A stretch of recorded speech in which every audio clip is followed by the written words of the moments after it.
choisi depuis toujours. Dieu, tu m'as béni et appelé avant ma naissance. Tu me tissais dans le silence. J'espère que vous avez passé une bonne semaine. Aujourd'hui, je me tiens devant vous avec l'opportunité de pouvoir faire la prédication en lien avec Adra. Ma dernière prédication de l'année, et je suis heureux de pouvoir la partager avec vous. Alors, j'ai une première question pour vous. Est-ce que ça vous est déjà arrivé d'aider une personne simplement par envie? Oui? Ok. Est-ce que ça vous est déjà arrivé pour d'autres d'aider une personne parce qu'on vous a demandé de le faire? Ok. Pour d'autres, est-ce que ça vous est déjà arrivé d'aider quelqu'un par pitié pour la personne? Il n'y a pas de problème, on peut être honnête entre nous. Est-ce que ça vous est déjà arrivé d'aider une personne par culpabilité? Quelques mains, ok. Un peu moins, mais ok. Enfin, est-ce que ça vous est déjà arrivé d'aider quelqu'un pour attendre de l'aide ou quelque chose en retour? Moi, oui, déjà. J'assume, j'avoue, c'est déjà fait. Dans tout cela, est-ce que vous avez vu le lien entre toutes ces choses? Potentiellement. Oui, non? Dans tous les cas, vous avez aidé la personne. Dans tous les cas. Et c'est vrai qu'on a souvent ce problème de se dire, oui, mais si je ne le fais pas pour les bonnes raisons, je n'ai pas envie de le faire. Mais il se trouve que si on aide une personne, c'est que dans tous les cas, il y a une nécessité d'aide, un besoin. Une expérience sociale a été réalisée une fois où on voit une personne en costard marcher près d'un métro, donc rempli de monde, et commencer à faire un malaise. Et elle marche, elle dit « Oh, au secours, au secours !» Ça a pris 10 secondes pour qu'une personne vienne l'aider. D'accord? La même personne a changé de vêtements. Elle s'est habillée comme un sans-abri, même endroit, même nombre de personnes, même nombre d'affluences, et pourtant, même réaction, même voix, même tonalité, même gestuelle, exactement la même chose. Est-ce que vous savez combien de temps cela a pris pour que quelqu'un vienne l'aider? Il n'a pas reçu d'aide. Aussi simple que ça. Nous vivons dans un monde aujourd'hui où on a choisi de retirer une chose importante à un être humain, on l'a déshumanisé. C'est-à-dire que maintenant, cette personne n'a plus d'importance. Je vais vous raconter un témoignage personnel, donc témoignage que j'ai vécu. Il y a de cela environ 7 ans, on venait de revenir sur Lyon et j'étais à un poste de conducteur de travaux. Et il se trouve qu'on m'a appelé pour aider un collègue sur Paris. Donc j'étais sur Lyon de base, donc j'ai gardé mon rythme. Bon, je venais des Antilles, ça faisait déjà 4 ans, mais j'avais quand même gardé, on va dire, mon rythme de tranquillité quand j'allais prendre les transports. Je suis arrivé à Paris. Comment vous dire que je n'étais pas préparé mentalement au rythme que j'allais vivre à Paris. J'avais juste 2 semaines à faire à Paris. Donc la première semaine où j'arrive, donc je vais à l'hôtel, et on me dit que voilà, le chantier est à tel endroit, donc voici le parcours que tu dois faire, tu dois prendre le métro 14, etc., etc. Je vais au métro, premier jour, j'arrive, le métro s'arrête à mon arrêt, je marche, et on me bouscule, je me sens happé dans la foule, je ne comprends pas ce qui se passe. Je dis, mais pourquoi les gens courent? C'est impressionnant. Et quand je sors du métro, je vois justement un sans-abri.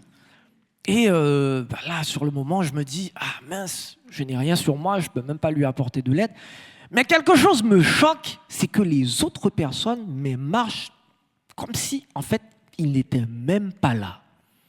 Moi, j'ai de la compassion, je me dis, ah mince, j'ai rien. Mais je vois les autres marcher, mais vraiment comme si, en fait, c'était la continuité de la route. Premier jour, ok. Deuxième jour, mon collègue donc m'explique que voilà le trajet, etc. Il pourra m'accompagner, etc. Donc, deuxième jour, on va. Je me fais happer encore, je marche rapidement, mais je commence à prendre le rythme, tout doucement. La première semaine passe, et la deuxième semaine, je me retrouve à avoir le même comportement que tout le monde.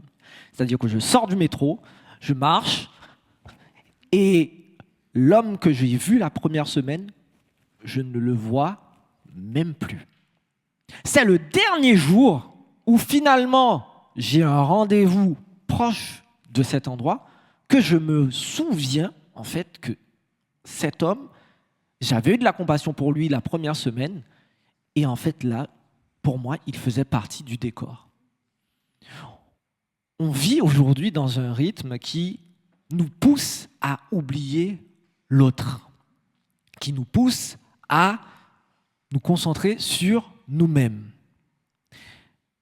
Mais pourtant, la parole de Dieu nous invite, comme on l'a vu dans Matthieu 5 et 6, à avoir faim et soif de justice. Mais surtout, on nous invite à avoir le même comportement qu'avait Jésus quand il était sur terre. Quand Jésus était sur terre, qu'est-ce qu'il faisait? Je vous pose la question pour avoir une réponse. Il faisait, il allait vers les autres, il faisait du bien, il guérissait, il priait, il aidait, oui. Quand on lui demandait à manger, il donnait. Donc, on nous invite à avoir ça. Allons dans l'histoire justement de l'une des histoires où il a nourri une foule. Donc, Jésus fait un sermon. Il y a plus de 5000 personnes, parce que 5000 hommes, on nous dit, donc sans compter femmes et enfants. Et là, les disciples vont dire à Jésus qu'il est tard et que la foule commence à avoir faim. Qu'est-ce que Jésus va répondre? Donnez-leur vous-même à manger. Ah, c'est intéressant. Et donc là, les disciples vont faire ce pas aussi de foi. Et en fait, c'est un peu ce qui nous manque souvent à nous, hommes, c'est de faire confiance à Dieu pour cela. Je vous propose une autre expérience sociale. Cette fois-ci, on voit une personne lambda se faire agresser. OK? Jusqu'à là, rien de, on va dire, nouveau. Mais la personne se fait agresser. Il y a une foule aussi. Personne n'agit sur l'instant.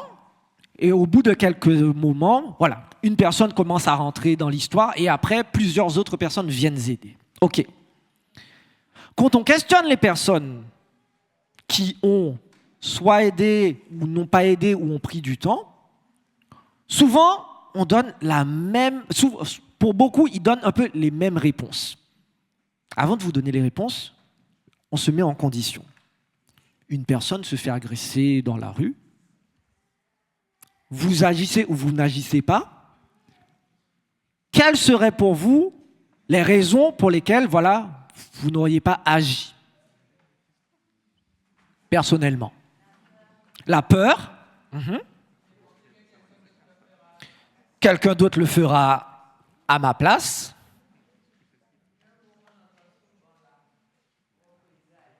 Ah, on a peur des représailles, oui, effectivement. Peur des représailles.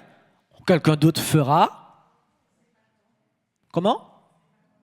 On ne sait pas quoi faire, hein. Il y a des fois, oui, effectivement. On est pressé. Bah, ce ne sont pas mes affaires non plus. Alors, effectivement, ce sont majoritairement les réponses qui sont revenues.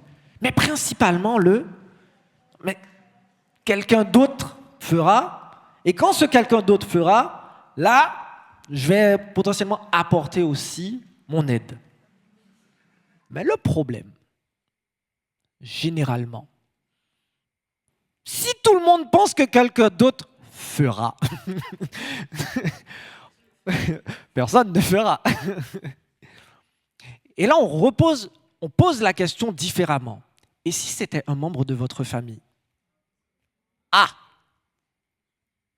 bizarrement, là, et limite, on se dit, oui, mais c'est ma soeur, pourquoi vous ne l'avez pas aidée? Ah, mais et si on échangeait les rôles? Si du coup c'était ma soeur et que tu ne l'aidais pas, est-ce qu'il y aurait une logique aussi? Et c'est là que l'histoire du prochain, que Jésus va raconter, intervient. D'accord? L'histoire du bon samaritain. Si on se souvient bien, le bon samaritain est de quelle nationalité? Non, pardon. Ah, excusez-moi. Oui, le samaritain est samaritain. L'homme qui vient de Jérusalem et qui va à Jéricho, celui qui se fait agresser, est de quelle nationalité? Ok, c'est un juif. Ok? Ce juif se fait agresser et maintenant il se retrouve au bord du chemin, dépouillé. Donc, potentiellement, sa belle veste et autres, il ne les porte plus. Donc, il se retrouve quand même bien amoché. Mais, sa nationalité, on peut la distinguer et quand même la voir. Donc, on a une première personne qui, elle aussi, est de même nationalité, mais qui, elle, est une personne qui fait partie quand même des hauts placés dans l'Église. Mais cette personne ne va pas apporter son soutien. Alors on ne l'a pas questionné, on ne sait pas pourquoi il ne l'a pas aidé, mais on voit que deux personnes de la même nationalité ne l'aident pas. Et c'est quelqu'un qui est censé être son ennemi qui va lui porter secours. Et là, Jésus va poser cette question, qui est donc le prochain de celui-ci? Chers amis, je ne sais pas si vous avez déjà vécu ce moment où vous aviez eu besoin d'aide. Est-ce que vous avez déjà eu besoin d'aide dans votre vie? Oui? Et est-ce qu'on vous a apporté de l'aide? Oui? Pour d'autres, non. Pour d'autres, oui. Vous savez, la vie est drôle. La vie est drôle parce qu'on pense souvent que l'on est tout puissant en tant qu'être humain. Je ne sais pas si vous avez déjà ressenti ce sentiment de « Ah, moi je ne crains rien, je suis intouchable ». Quand j'étais un peu plus jeune, j'ai vécu une expérience qui pour moi était assez drôle. J'allais chez le coiffeur de manière logique souvent. Ok? C'était à l'époque, je crois que c'était 10 € la coupe. Mais à un moment, j'étais étudiant et je me suis retrouvé dans une panade et je me suis retrouvé à devoir chercher, mais les amis, j'ai dû chercher des centimes. Mais même un centime, je cherchais dans la voiture, dans le sac, des centimes. Et à un moment, je me suis dit, je ne sais même pas pourquoi ça m'est arrivé à ce moment-là d'avoir ce tilt de « Non mais Jonathan, tu cherches genre 5 centimes pour aller chez le coiffeur. » Et là, on se dit quand même que la vie, en fait, elle est pleine de rebondissements. Et souvent, des personnes qui peuvent être milliardaires peuvent se retrouver du jour au lendemain sans un sou. Et là, par contre, on voit les amis. Hein. Ah là, faites faillite. Et puis là, je peux vous assurer que vos vrais amis se révéleront. Mais en tant que chrétiens, Jésus nous appelle, que nous soyons dans l'abondance ou que nous soyons dans la difficulté, à aller aider les autres du mieux que nous le pouvons. Vous voyez, ADRA, dans le fonctionnement, fonctionne comme la Croix-Rouge ou encore les médecins du cœur, apportent du soutien matériel, financier, alimentaire et vestimentaire aux personnes. Et pour cela, c'est grâce aux dons que vous faites que ADRA peut tourner à ce niveau-là. Je ne vais pas vous faire le pitch en vous disant c'est 10 € par an et c'est remboursé par les impôts. En fait, la réalité, c'est qu'on donne à hauteur de ce que l'on peut, mais surtout pour ce que l'on veut faire pour Dieu. Il y a des personnes qui cuisinent très bien. C'est de l'aide. Il y a des personnes qui chantent et lors de moments où on peut faire des appels aux dons, peuvent aussi chanter. Il y a plein de manières de pouvoir aider et on le voit en fait dans la Bible que Dieu ne dit pas aider les pauvres uniquement en leur donnant à manger. Aider les personnes qui n'ont pas de vêtements uniquement en leur donnant des vêtements. Apporter de l'aide aux autres, c'est aussi premièrement leur rappeler que ce sont des êtres humains. Redonner l'humanité à une personne, c'est le premier cadeau que l'on peut en fait réellement donner. Je suppose que vous avez déjà croisé des personnes sans abri.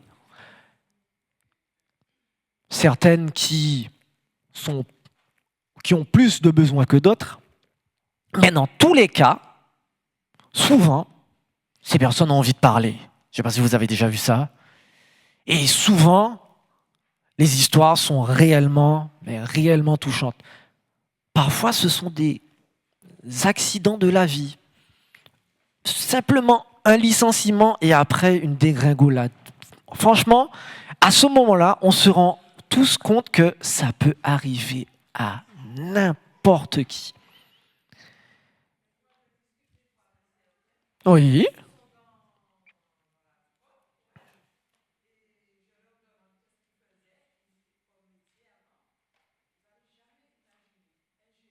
Ah oui, mais il y a... En fait, un SDF, comme on le donne comme sigle, c'est une personne sans domicile fixe. D'accord ? Mais souvent, enfin, la vie, le monde dans lequel nous vivons aujourd'hui, quand on dit ça, on pense tout de suite à une personne qui n'a pas d'argent, qui vit dans la rue, qui est soit droguée ou autre. Alors, il y a parfois des personnes dans cette situation-là, mais pour une bonne majorité, elles ont vécu avant cette partie de leur vie. Et moi, aujourd'hui, ce que j'aimerais partager avec vous, justement, c'est l'amour du prochain.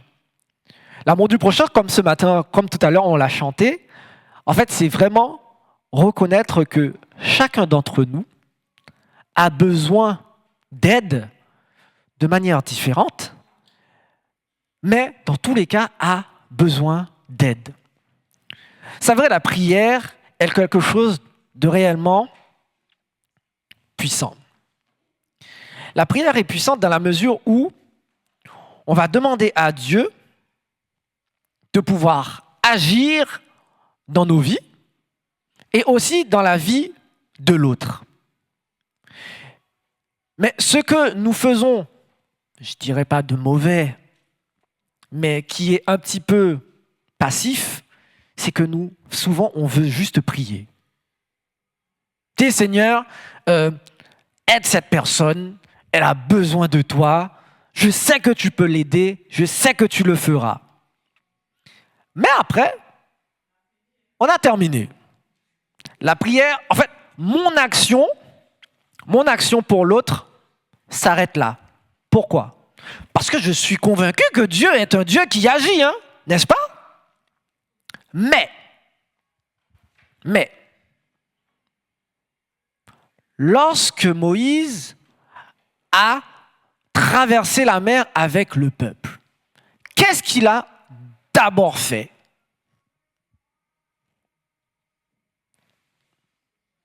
Il y a eu une action. Si Moïse n'avait pas levé le bâton, il ne se serait pas passé ce qui s'est passé. Oui ou non? Oui. Le Jourdain, c'est la même chose. Au moment où le peuple devait traverser le Jourdain, qu'est-ce qu'il a fait?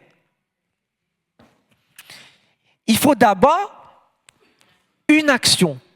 Et en fait, c'est ça, c'est ce qui nous manque souvent, c'est qu'on se dit, la prière est puissante. Et on en revient à l'expérience sociale de tout à l'heure. C'est Dieu. Un autre fera.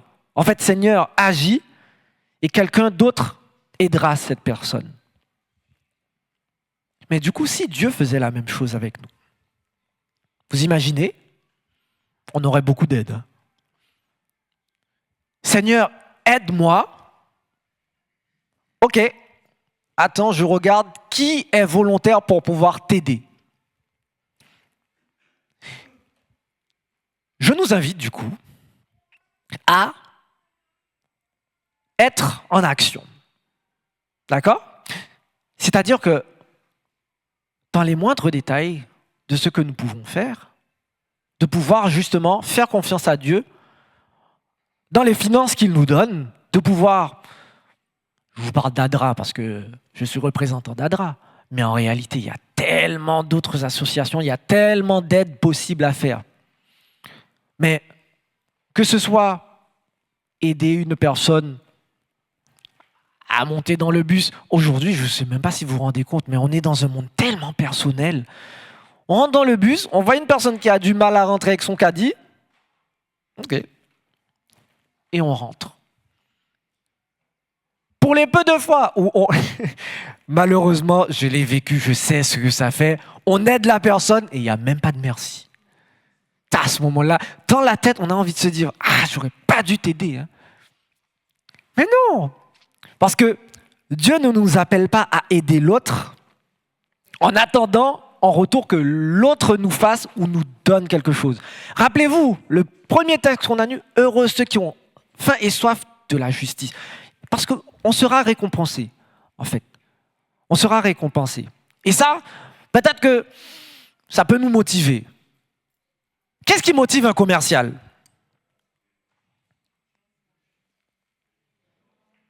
C'est une réalité. Un commercial, il ne va pas se batailler pour signer des affaires juste pour dire merci pour ton travail, Jonathan. C'était chouette. Non, en fait, Ludo, c'est la même chose. S'il travaille, c'est pour quelque chose. Non, mais c'est une réalité. En fait, Dieu connaît l'homme. Et c'est aussi pour ça que dans sa parole, il nous rappelle cette petite chose. Je sais que sur terre, potentiellement, vous ne voyez pas les retours que vous aurez en apportant du soutien aux autres. Mais il y a plus de bonheur à donner qu'à recevoir. Parce que Dieu est celui qui récompense. Il est le rémunérateur de ceux qui le cherchent. Alors, chers amis, pour terminer sur ce que je vous dis, je vous invite à prendre le texte de Galates 6 au verset 9.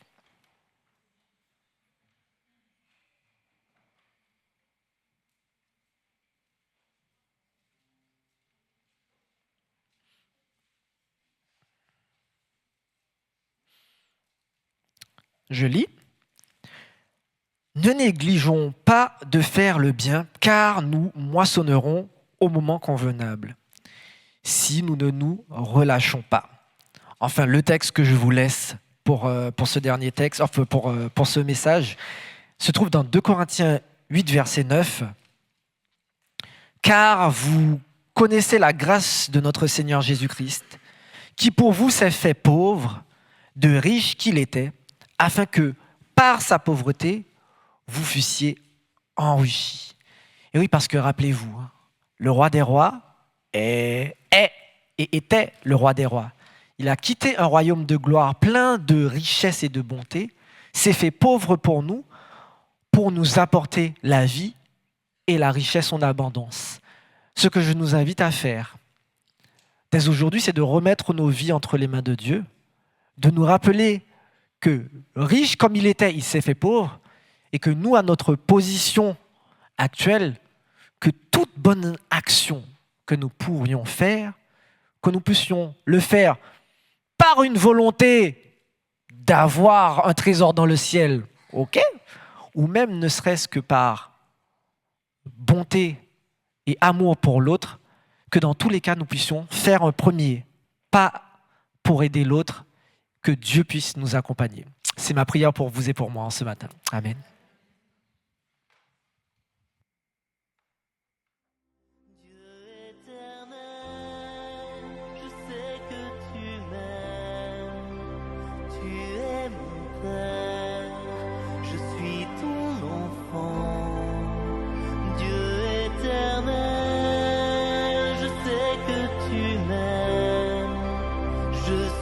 À toi, éternellement,